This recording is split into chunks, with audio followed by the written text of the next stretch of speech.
છું ને એટલે એમ કે વાતનો વિડિયો લઈ લ્યો એમ.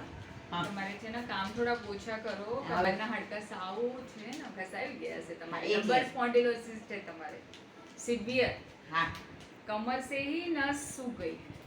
નીચે પછી બ્લડ સર્ક્યુલેશન કેવી રીતે નહીં થાય. ને આનાથી જ તમારે વેરિકોઝ વેન થઈ ગયા હતા, આર્થરાઇટિસ થઈ ગયા હતા. બધી વસ્તુ આપણી રીતે નહીં થાય. હા આ 5-10 વર્ષથી તમારે પ્રોબ્લેમ હશે. હા લાસ્ટ હા એ તો હવે કેટલા ટાઈમ થયા છે એ તો મને બહુ ધ્યાન નથી હા. પણ છે ખરું એમ કે હા. ક્યારેક ક્યારેક વધારે થાય ક્યારેક ઓછું થાય કઈ નક્કી નથી. હા. એટલે કાલ તો બપોરના આરામે સરસ થઈ ગયો તો હા, હા. 3 બજે સુઈ ગઈ હતી તો 6:30 બજે ઉઠી. બસ સારું સારું. આરામ જ શું કર્યો. આ પંચકર્મની ટ્રીટમેન્ટ છે બા. હા.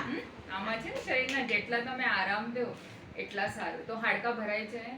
એટલે કાલ હવે થોડું કામ છે ને કરવું નવજાત પડે. બાળક કેવી રીતે જન્મના પછી 1 વર્ષ સુધી સુવે બધું દૂધ પીવા માટે ઉઠે, બાકી સુતા જ રહેતા. તો અમારે શરીર નહીં એવા જ છે. અમે તો અહીંયા પંચકર્મ કરીએ છીએ ને, માલિશ વગેરે સ્ટીમ કરીએ છીએ.